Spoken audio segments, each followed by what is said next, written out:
Hey everyone, and welcome back to Bleach Brave Souls. So today guys, I wanted to bring your attention to one of the best PvE accessories in the game. The 5-star Hojiku Zai. And this accessory, it's a little bit hard to get at 5-star, but it's well worth the effort. Especially if you're having problems surviving in co-op raids or even single player raids, or any other kind of PvE content. This is the item for you.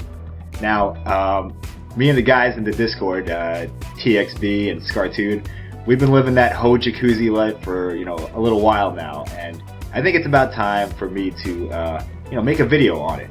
Okay, so as you can see on my Byakuya, we use Byakuya for most of the raids because he's possibly the greatest character in the game.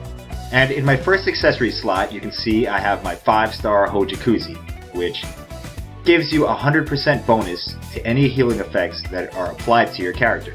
So the green orbs you get from the PvE missions and raids, heals from your teammates if you have one, and transitioning between rooms if you have a healing link equipped. So I have the Hojiku Zai 5-star with the secondary effect of 24 attack, which is pretty decent. I also have Spiritual Pressure to increase Byakuya's strong attacks, and I have the coin with extra stamina for just overall, utility. My character links, I'm running a hybrid strong attack damage / strong attack recharge build on this character, and I have both the Frenzy Byakuyas, the 6-star and the 5-star, and I have the Frenzy Orihime. Now, you guys might wonder why I put the Frenzy Orihime on this character. Well, first of all, it is going to be to show you the power of the Hojiku Zai, because the Frenzy Orihime is a stamina recovery link. So every time I switch rooms in a mission, I'm going to get 16% health back, and the Hojiku Zai doubles that to 32%. I could have gone with a stronger healing link, like a plus 20 or a plus 25, but this Frenzy Orihime also gives me 7% dodge, and the 7% dodge added to Byakuya's natural 11% dodge adds up to 18% dodge. So I mean, it's not much, but it does come into play sometimes. You never know when that can help you out. And the trade-off is a 4% difference on the stamina recovery link if I were to use a normal 20% link. So in my opinion, that's totally worth it. For other characters, maybe not, but on a character that has the dodge trait as their original soul trait, it might be worth it. So let's go ahead and do a raid, and I will show you how this works and how effective it is. We're going to do the legendary Kisuke Urahara raid. It's an orange stage, so Byakuya will have the attribute advantage here. Alright guys, so I pre-recorded these missions to show you how the Hojiku Zai works. It's not really that complicated, but here I am. I intentionally take some damage.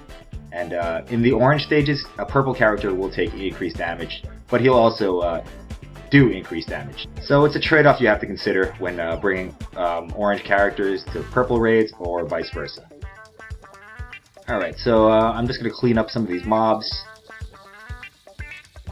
As you can see with the setup, Byakuya's recharge time is pretty good, and his strong attack damage is really strong as well.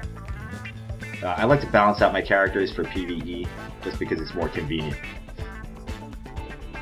Alright, so as you can see, I'm at 146 health, pretty low. But when I go into the next room, I'm going to get 32% of my health back. That's 16% from the stamina recovery link, which is double because of the Hojiku Zai. As you can see there, I got 268 health back, and it brings me up to a safe distance. And that might not seem like much, guys, but keep in mind I only have 817 health total. So if I skip ahead, I'll get the healing orb here. And this is also doubled, so I get 234 health back from that as well.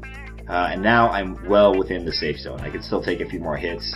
Alright guys, here's another situation. I've taken minimal damage, but transferring to the other room will heal that back up to full for the boss fight. So I got 268% stamina back right here. And there's also a healing orb right there in the top of the screen. Alright, so I have one last example to show you guys. It is when you have a healer in your team. And this applies to co-op as well. If there's a healer in your co-op team, or if you keep a healer in your single player team, the Hojiku Zai will double the healing you receive from that character. So as you can see here, I'm at 579 out of 904 health.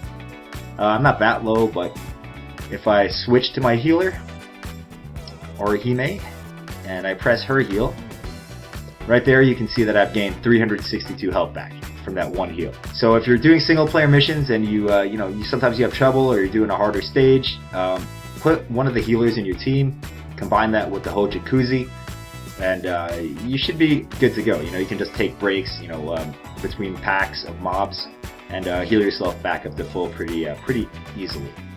As you can see, my Notura also has the Hojiku Zai on him. He's living that Hojiku Zai life, and he gets quite a bit of stamina back as well. Alright, and might as well take that healing orb, and you can see I get 238. There's so much health I'm getting back, I don't even know what to do with it. And when I transition to the next room, I get more health back here as well. So here we are again, guys. As you can see, my Byakuya is pretty low on health. So what I'm going to do is I'm going to heal Orihime. Just wait for her cooldown for her heal to recharge, and hit my team up once for the heal, which brings me almost up to full. And then when I transition to the next stage, I should be at full, like so. So if you have a Hojiku Zai, even at 3-star, I recommend that you level it up to 5-star. If you have the time and the patience, it definitely pays off, guys. So I'm going to show you how this item can be used in PvP as well. As you can see, it's Pumpkin Orihime, Red Kenpachi, and Purple Byakuya. And Purple Byakuya will always be in my PvP team because he's the man pretty much, and he's my favorite character, so he's always got that spot. But the equipment I have on these guys, I have a 5-star Hojiku Zai on Kenpachi and a 5-star Hojiku Zai on Byakuya. Orihime does not have one, but that's not important because she's just in the team pretty much for that one heal. And with the Hojiku Zai on, her heal is going to double on the other two characters. So instead of 20%, it's going to do 40%. And pretty much it's like a second life in PvP. So if we just watch the fight, how the fight progresses, you'll see I start to get low on health, and then Orihime should trigger her heal. Right about there, bam, and Kenpachi and Byakuya are almost back up to fighting shape, and the rest is easy. So that's an example of how you can use the Hojiku Zai in PvP. If you have a healer, it's OP pretty much. Anyway, that's all I have to say about it, guys. Let me know if you have any questions or thoughts on the issue, and I will see you in the next video. Bye-bye.